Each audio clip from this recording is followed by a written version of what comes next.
The stagecoach hit another deep rut in the road, and the entire wooden carriage jumped like a frightened horse. Inside, the passengers grabbed their seats and cursed under their breath. But none of them were really thinking about the rough road. They were thinking about the baby. The infant had been screaming for nearly 2 hours straight. Not crying. Screaming. The kind of sharp, desperate sound that crawled into a person's skull and refused to leave. One man had already stuffed cotton into his ears. Another had pressed his hat over his face and prayed the stage would reach the next town soon. Yet the baby kept crying. Louder. Harder. Like the whole world had betrayed him. The child was wrapped in a blanket and pressed against the chest of a tall rancher sitting near the back of the coach.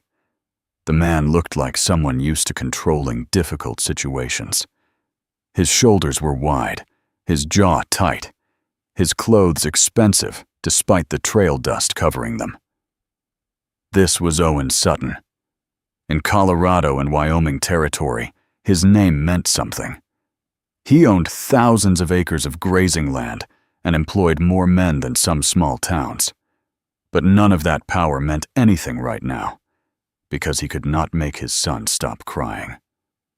Owen bounced the baby carefully, trying to calm him. His large hands moved awkwardly around the tiny body. "Easy now," he muttered under his breath. The baby screamed harder. Across from him, a railroad surveyor named Pruitt rubbed his temples. "Maybe the boy has colic," he said. Owen did not even look up. "He's been fed," Owen replied flatly. "Well, something's wrong with him. I'm aware." The baby let out another furious scream, as if agreeing with the statement. Owen felt his jaw tighten. 8 weeks. 8 weeks since his son had been born. 8 weeks since Owen's wife, Caroline, had died during childbirth. 8 weeks of sleepless nights, crying fits, and a helplessness Owen had never known before. He had built a ranch from nothing but stubborn will and hard work. He had negotiated land deals with men who carried guns and meant to use them. But none of that had prepared him for fatherhood, especially not alone. He had hired a wet nurse in town. For a while, that had worked. But yesterday she sent word that her own baby had fallen ill and she could not come anymore. The bottle had failed. Goat's milk had failed. Everything had failed. Which was why Owen Sutton, wealthy rancher and proud man, now sat in a rattling stagecoach headed toward Fort Collins with a screaming child and no idea what he was doing. The baby cried harder. Owen tried rocking him again. Still nothing. Across the coach sat a quiet woman in a simple gray dress. Her name was Vera Buckley. She had been staring out the window for most of the journey, watching the endless grasslands roll by. She kept her hands folded neatly in her lap, like someone who had learned to make herself small. But the sound of the crying baby was starting to affect her.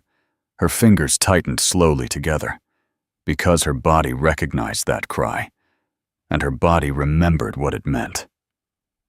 6 months earlier, Vera had buried her daughter. Martha had lived only 3 weeks. Too small, too fragile. Her lungs had never fully developed. Vera had held the tiny child while she faded away on a cold February morning. Frost had covered the windows like lace, and afterward, Vera had thought the worst was over. But grief had strange ways of lingering.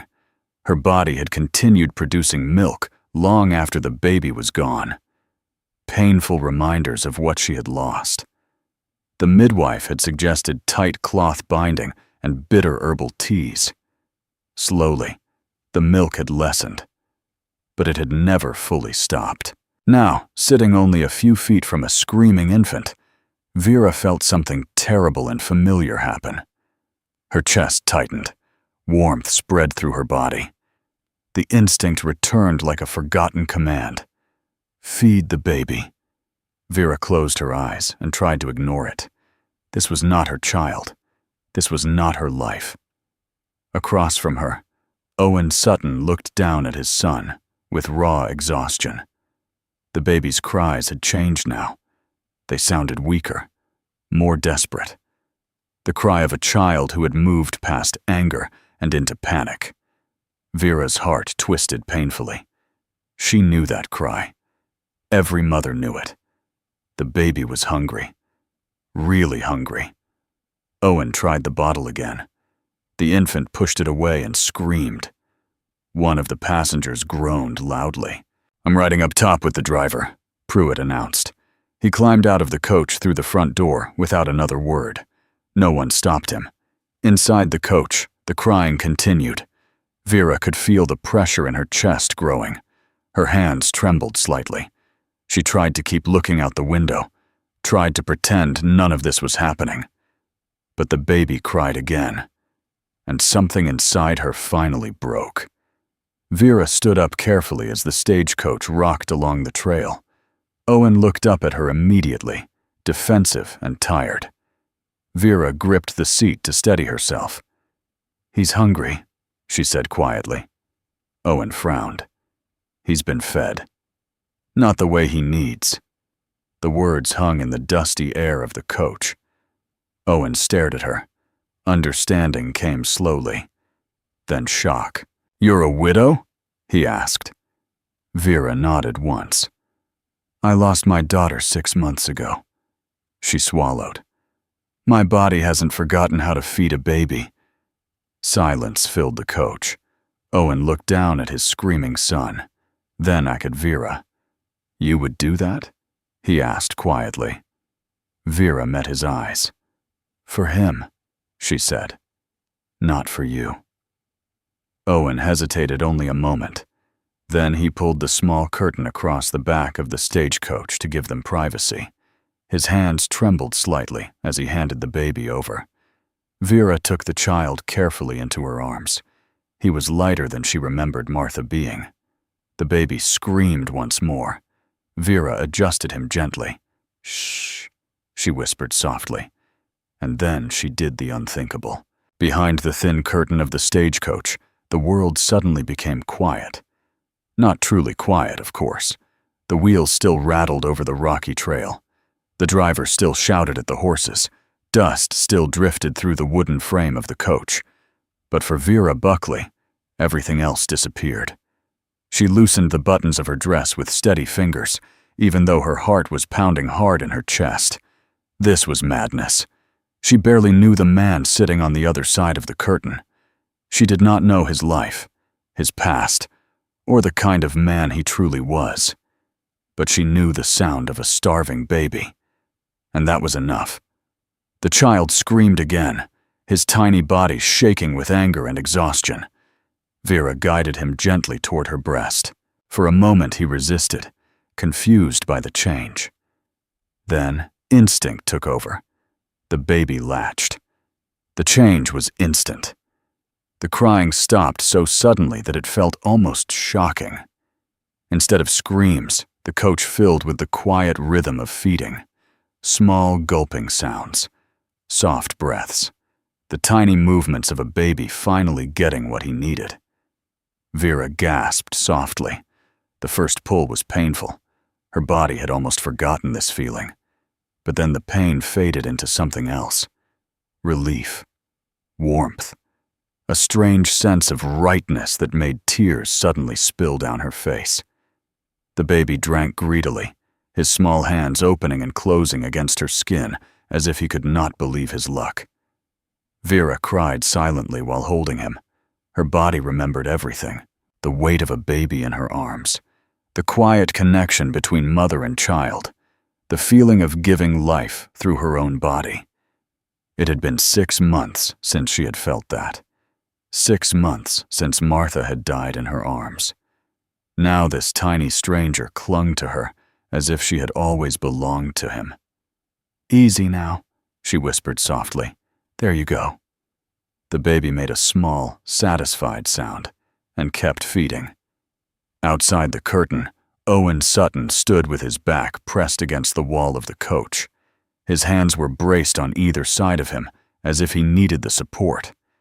He had heard the crying stop. He had heard the quiet feeding sounds, and he felt something heavy shift inside his chest. His son was alive because of that woman. A stranger, a widow who had stepped forward when he could do nothing.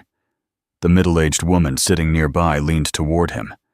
"That's a good woman you've got there," she whispered. Owen opened his eyes slowly. "She's not mine," he said. The woman gave him a knowing look. "Give it time." 15 minutes later, the curtain moved. Vera stepped out quietly.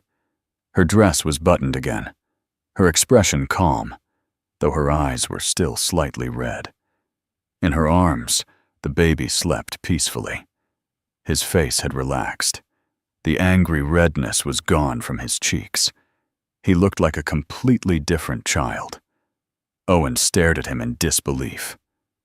"That's the first time he's been quiet all day," he said softly. Vera nodded. He was hungry.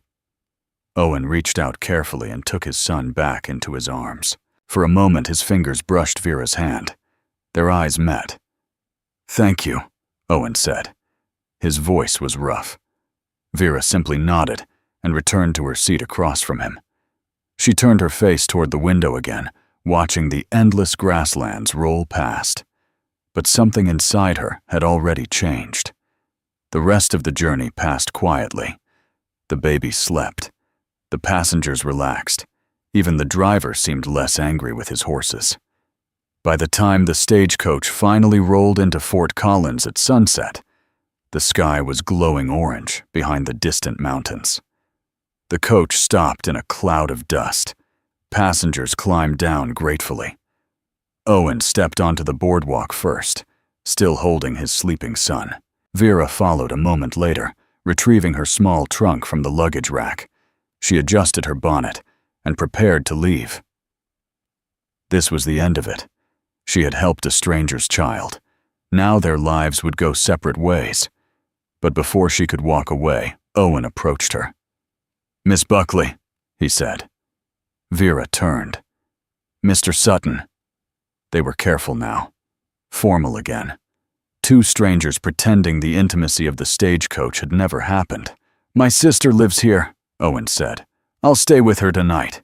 Vera nodded politely. "That sounds sensible." Owen shifted the sleeping baby in his arms. "He'll need to eat again soon," he said quietly. "Yes," Vera replied. "He'll need to eat tomorrow too, and the day after that." Vera understood immediately. Her stomach tightened. "My wet nurse quit yesterday," Owen continued. "I gathered that." Owen looked directly at her. "I need help." The words were simple, honest. "I can pay you," he added quickly. Vera said nothing.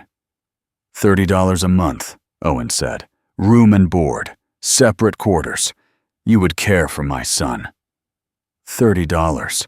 It was more money than Vera had ever earned in her life, but that was not the part that frightened her. "I am not a servant," she said quietly. "I'm not asking you to be." "Then what are you asking?" Owen looked down at his sleeping son. When he spoke again, his voice carried a quiet desperation. "I'm asking you to keep my boy alive." The words hit Vera harder than she expected. Owen swallowed. "I've built ranches. I've handled land deals. I've survived droughts and winters and bad men with guns." He looked back at her. "But I can't do this alone."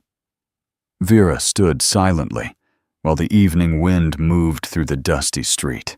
Behind Owen, the sun dipped lower behind the mountains.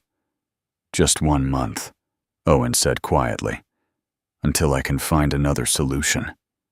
Vera looked at the baby, then at Owen. Finally, she nodded once. 1 month, she said. Owen let out a slow breath. "Thank you." Neither of them knew it yet, but that single decision would change both their lives forever. The Sutton Ranch stood in a wide valley where the Poudre River curved through endless grassland. The land stretched so far that the mountains on the horizon looked like shadows against the sky. When Vera Buckley arrived the next morning, she understood immediately why Owen Sutton had built his life here. The ranch was enormous. A large stone house stood at the center, with a wide wooden porch that faced the open fields.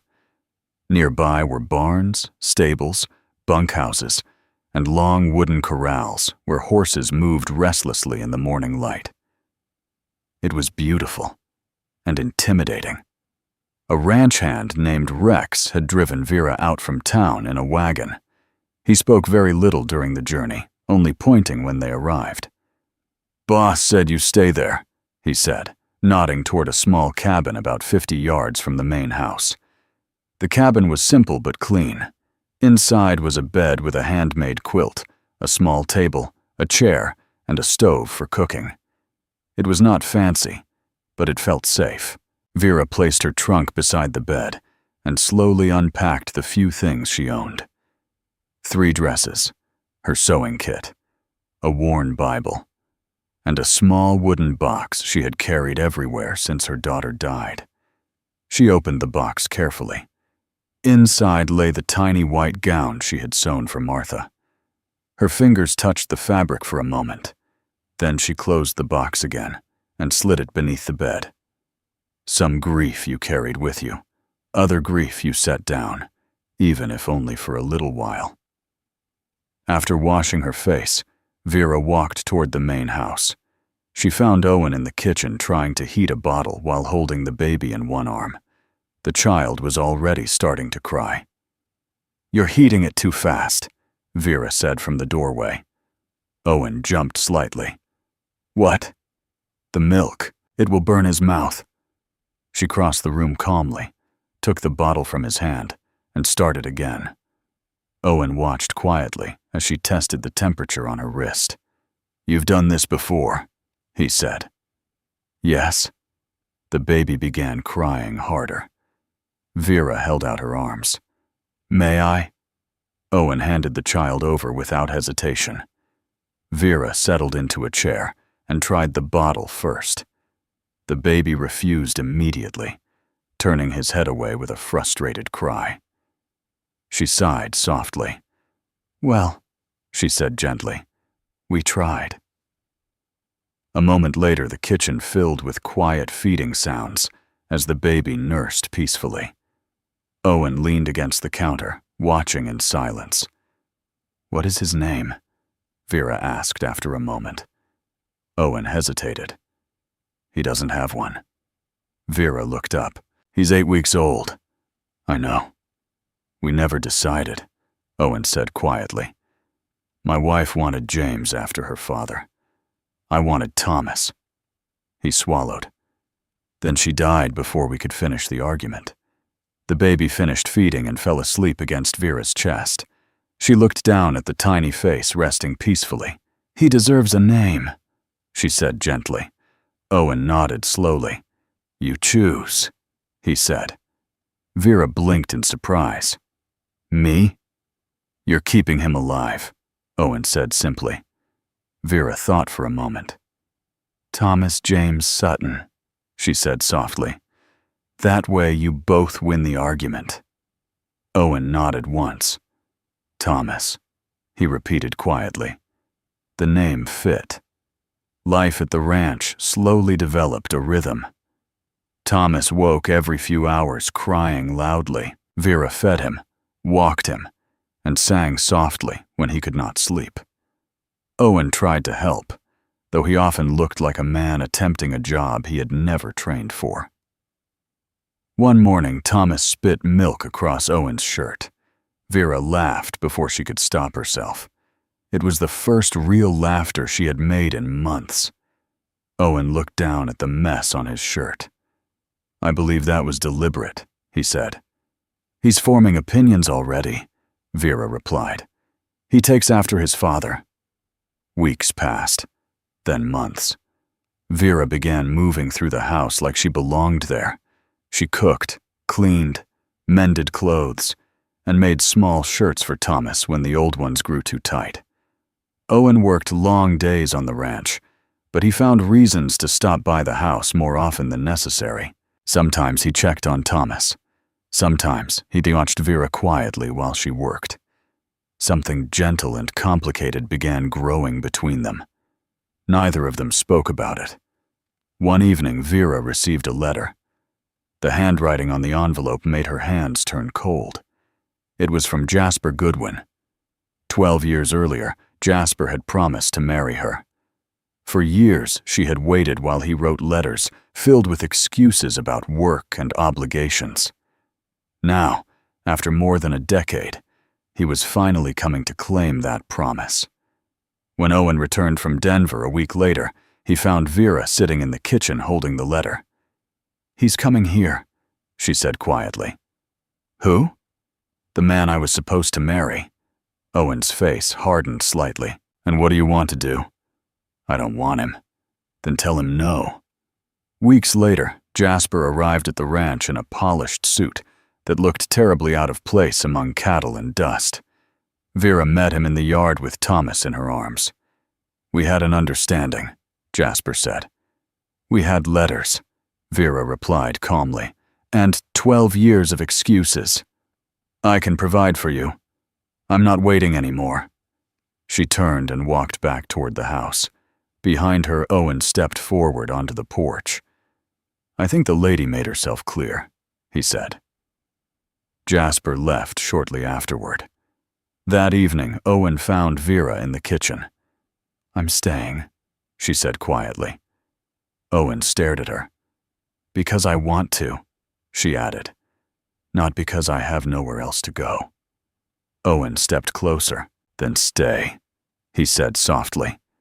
Years later, people in Fort Collins would still tell the story about the widow who nursed a stranger's baby on a dusty stagecoach, about the rancher who could not quiet his own child, and about the family that began with one desperate moment of kindness. Sometimes the smallest act changed everything.